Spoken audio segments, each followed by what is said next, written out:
আকাশবাণী কলকাতা। স্থানীয় সংবাদ পড়ছি ধৃতি সেন শর্মা।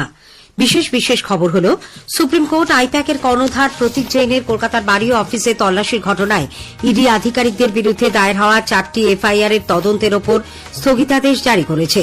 কোন কেন্দ্রীয় এজেন্সি যখন তদন্ত করছে তখন রাজ্যের পুলিশ প্রশাসন সেখানে হস্তক্ষেপ করতে পারে কিনা সেই প্রশ্ন তুলেছে বেঞ্চ। নির্বাচন কমিশন ভোটার তালিকায় বিশেষ নিবিড় সংশোধন কর্মসূচিতে নথি যাচাইয়ের ক্ষেত্রে ক্লাস 10 এর অ্যাডমিট কার্ডকে বৈধ পরিচয়পত্র হিসেবে গ্রহণ করার জন্য রাজ্য সরকারের প্রস্তাব খারিজ করে দিয়েছে। এসআইআর এর দাবি ও আপত্তি জানানোর শেষ দিনে আজও রাজ্যের বিভিন্ন জেলায় 7 নম্বর ফর্ম জমাকে কেন্দ্র করে শাসক দলের বাধা দেওয়ার অভিযোগে পরিস্থিতি উত্তপ্ত হয়ে ওঠে। কেন্দ্রীয় সংস্কৃতি মন্ত্রী গজেন্দ্র সিং শেখাওয়াত বলেছেন, এশিয়াটিক সোসাইটি ভারত ও দেশের সঙ্গে সম্পর্কিত সব বিষয় এবং ভারতীয় দর্শনকে সমগ্র বিশ্বের সামনে তুলে ধরেছে। সরস্বতী পুজো এবং নেতাজির জন্মজয়ন্তী 23শে জানুয়ারি জয়েন্ট এন্ট্রান্স মেইন পরীক্ষা হচ্ছে না বলে ন্যাশনাল টেস্টিং এজেন্সি এনটিএ জানিয়ে দিয়েছে। মকর সংক্রান্তির পুণ্য স্নানের মাহেন্দ্রক্ষণ চলে গেলেও গঙ্গাসাগরে আজও ভিড় উপচে পড়ছে। আসছে বিস্তারিত খবরে। সুপ্রিম কোর্ট আইপ্যাকের কর্ণধার প্রতীক জৈনের কলকাতার বাড়ি ও অফিসে তল্লাশির ঘটনায় ইডি আধিকারিকদের বিরুদ্ধে দায়ের হওয়া মোট 4টি এফআইআর এর তদন্তের ওপর স্থগিতাদেশ জারি করেছে। দুই বিচারপতি প্রশান্ত কুমার মিশ্র ও বিপুল এম পাঞ্চলির বেঞ্চ আজ এই সংক্রান্ত মামলার শুনানিতে কোন কেন্দ্রীয় এজেন্সি যখন তদন্ত করছে তখন রাজ্যের পুলিশ প্রশাসন সেখানে হস্তক্ষেপ করতে পারে কিনা সেই প্রশ্ন তোলেন।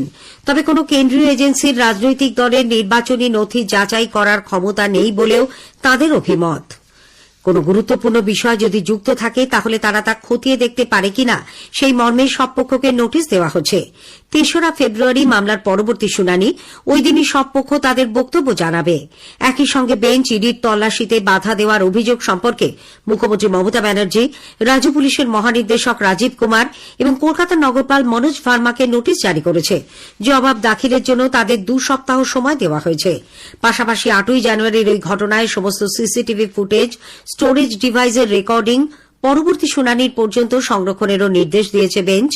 আইনের অনুশাসন মেনে চলার প্রয়োজনীয়তার উপর গুরুত্ব আরোপ করে শীর্ষ আদালত বলেছে, এই ধরনের বিষয় অমীমাংসিত রাখা হলে তা আইন শৃঙ্খলা পরিস্থিতিতে ব্যাঘাত ঘটাতে পারে। সুপ্রিম কোর্ট ইডি আধিকারিকদের বিরুদ্ধে দায়ের হওয়া এফআইআর এর তদন্তের ওপর স্থগিতাদেশ জারি করায় বিজেপি পশ্চিমবঙ্গের মুখ্যমন্ত্রী মমতা ব্যানার্জির পক্ষে এক বড় রকমের ধাক্কা বলে অভিহিত করেছে।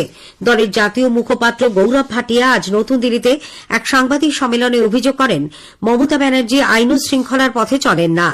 ইডির ওপর হামলার ঘটনাতেও রাজ্যের তৃণমূল কংগ্রেস সরকারের কড়া সমালোচনা করে শ্রী ভাটিয়া বলেন, কেন্দ্রীয় তদন্তকারী সংস্থাগুলিকে পদে পদে বাধা দেওয়া হচ্ছে।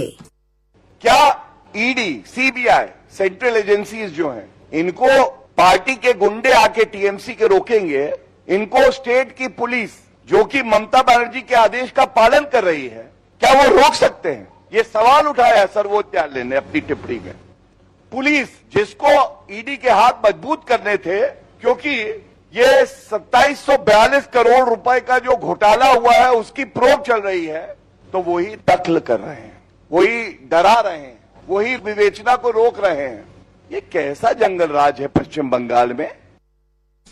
সুপ্রিম কোর্টের আজকের নির্দেশের পরিপ্রেক্ষিতে বর্ষিয়ান কংগ্রেস নেতা অধীর রঞ্জন চৌধুরী বলেছেন, রাজ্যের পুলিশ ও কেন্দ্রের তদন্তকারী সংস্থা উভয়েরই নিজস্ব কিছু আচরণবিধি রয়েছে এবং তা মেনে চলা উচিত। রাজ্যের পুলিশকে বর্তমান সরকার যেভাবে ব্যবহার করছে তারও তিনি কঠোর সমালোচনা করে বলেন, সবকিছুর মধ্যে ভারসাম্য থাকা দরকার। যে ফেডারেল স্ট্রাকচার আমাদের যুক্তরাষ্ট্রীয় পরিকাঠামো, সেখানে একটা রাজ্যের পুলিশকে আমি কখনো আমার মতন করে ব্যবহার করব, এটা কিন্তু বেআইনি।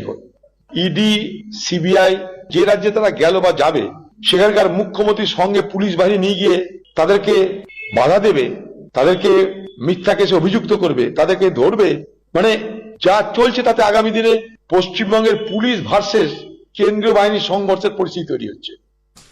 আইপ্যাকের তল্লাশির সময় ইডি আধিকারিকদের বাধা দেওয়ার প্রতিবাদে কলকাতা হাইকোর্ট বিজেপিকে ধর্ণা কর্মসূচি তাদের চাহিদা মতো নবান্নের সামনে করতে না দিয়ে মন্দিরতলা বাসস্ট্যান্ডে করার অনুমতি দেওয়ায় বিজেপির ডিভিশন বেঞ্চে যাওয়ার সিদ্ধান্ত নিয়েছে।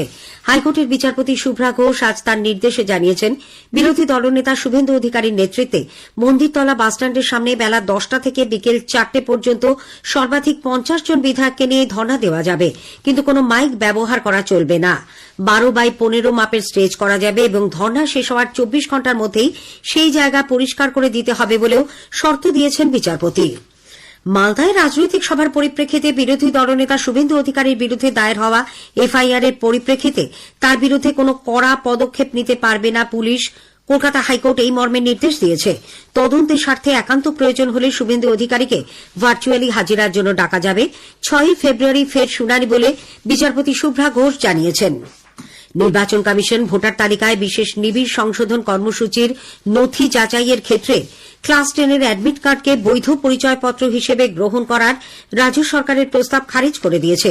কমিশনের তরফে রাজ্যের মুখ্য নির্বাচনী আধিকারিকের কাছে পাঠানো নির্বাচন কমিশনের আন্ডার সেক্রেটারি শক্তি শর্মার সই করা এক চিঠিতে জানানো হয়েছে, এসআইআর যাচাইয়ের জন্য নির্ধারিত বৈধ নথির তালিকায় মাধ্যমিকের অ্যাডমিট কার্ড নেই, ফলে এই নথিকে গ্রহণ করার প্রস্তাব অনুমোদন করা যাচ্ছে না।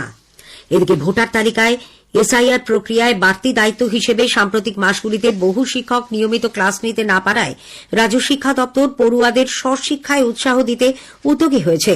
পশ্চিমবঙ্গ সমগ্র শিক্ষা মিশনের মাধ্যমে প্রাথমিক স্তর থেকে উচ্চ মাধ্যমিক পর্যন্ত ছাত্রছাত্রীদের জন্য অডিও ভিজুয়াল নানান মডিউল তৈরি করে বাংলা শিক্ষার পোর্টালে তুলে দেওয়া হয়েছে। ভোটার তালিকায় বিশেষ নিবিড় সংশোধনী সংক্রান্ত এই দাবি ও আপত্তি জানানোর আজই ছিল শেষ দিন। আজ শেষ দিনেও এসআইআর এর 7 নম্বর ফর্ম জমাকে কেন্দ্র করে রাজ্যের বিভিন্ন জেলায় শাসক দলের বাধা দেওয়ার অভিযোগ ওঠে। বাঁকুড়ার ছাতনায় সকালে 7 নম্বর ফর্ম জমা দেওয়ার শেষ দিনে বিজেপি কর্মীদের ব্যাপক মারধরের অভিযোগ উঠেছে তৃণমূল কংগ্রেস কর্মী সমর্থকদের বিরুদ্ধে। ছাতনার বিজেপি বিধায়ক সত্যরঞ্জন মুখোপাধ্যায়ের নেতৃত্বে বিজেপি কর্মীরা ফর্ম নিয়ে হাজির হন বিডিও অফিসে। জয়েন্ট বিডিওর সঙ্গে আলোচনা চলাকালীন সেখানে হাজির হন তৃণমূল কংগ্রেস পরিচালিত ছাতনা পঞ্চায়েত সমিতির সভাপতি। বিজেপির দাবি, তাদের মহিলা কর্মী সহ উপস্থিতদের চড়াও হয়ে তৃণমূল কংগ্রেস মারধর করে জয়েন্ট বিডিওর কক্ষ থেকে বের করে দেয়। পশ্চিম বর্ধমানের আসানসোলে জেলা শাসকের দপ্তরের সামনেও বিজেপি বিক্ষোভ দেখায়। জেলা নির্বাচনী আধিকারিকরা তৃণমূল কংগ্রেসের চাপে ফর্ম জমা নিতে অস্বীকার করছেন। এই অভিযোগে জেলার দুর্গাপুরের মহকুমা শাসকের দপ্তরের সামনেও বিক্ষোভ দেখানো হয়।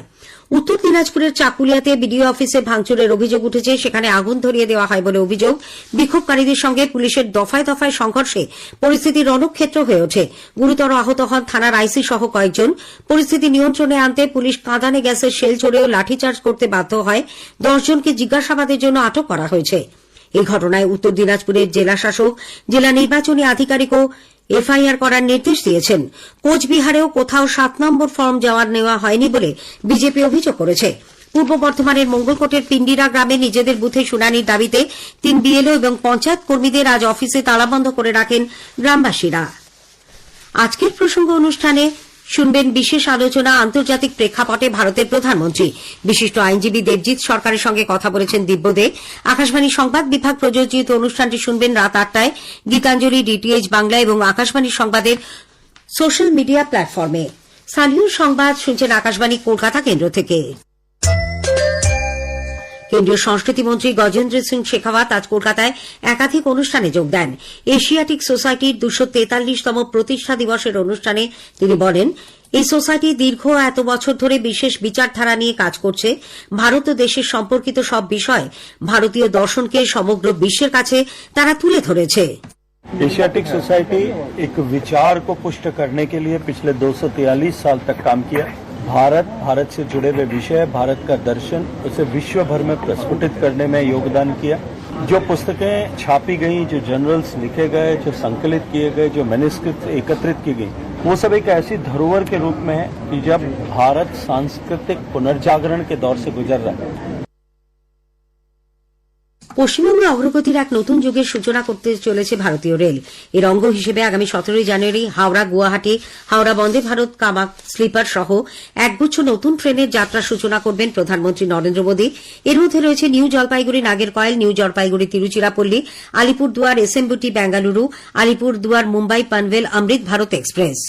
সরস্বতী পুজো এবং নেতাজির জন্মজয়ন্তী 23 জানুয়ারি জয়েন্ট এন্ট্রান্স মেইন পরীক্ষা হচ্ছে না বলে ন্যাশনাল টেস্টিং এজেন্সি এনটিএ জানিয়ে দিয়েছে। এই পরীক্ষা কবে হবে তা পরে জানানো হবে বলেও এনটিএর পক্ষ থেকে এক্স হ্যান্ডেলে উল্লেখ করা হয়েছে। মকর সংক্রান্তির পুণ্য স্নানের মাহেন্দ্রক্ষণ আজ বেলা 1:19 অতিবাহিত হলে দক্ষিণ 24 পরগনার গঙ্গাসাগরে আজও ভিড় উপচে পড়ে। মন্ত্রী অরূপ বিশ্বাস সাগরে এক সাংবাদিক সম্মেলনে জানান, মেলায় বিভিন্ন অপরাধের ঘটনায় গ্রেপ্তার করা হয়েছে 895 জনকে। এই নিয়ে মেলায় এবার 2 তীর্থযাত্রীর মৃত্যু হয়েছে। শেষ করার আগে স্থানীয় সংবাদের বিশেষ কিছু অংশ আরও একবার। সুপ্রিম কোর্ট আইপ্যাকের কর্ণধার প্রতীক জৈনের কলকাতার বাড়ি ও অফিসে তল্লাশির ঘটনায় ইডি আধিকারিকদের বিরুদ্ধে দায়ের হওয়া 4টি এফআইআর এর তদন্তের ওপর স্থগিতাদেশ জারি করেছে। স্থানীয় সংবাদ শেষ হল।